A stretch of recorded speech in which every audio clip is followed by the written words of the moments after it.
Bentrokan antar dua kelompok pemuda ini terjadi di Kelurahan Bataraguru, Kecamatan Wolio, Kabupaten atau Kota Bau-Bau. Beruntung, bentrokan tak meluas setelah aparat kepolisian tiba di lokasi dan menghalau bentrokan.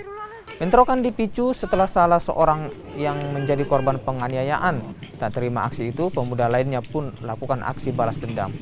Polisi kini disiagakan di lokasi bentrokan untuk mengantisipasi bentrokan susulan. Selain itu, petugas juga tengah mengejar pelaku penganiayaan hingga memicu bentrokan antar kedua pemuda.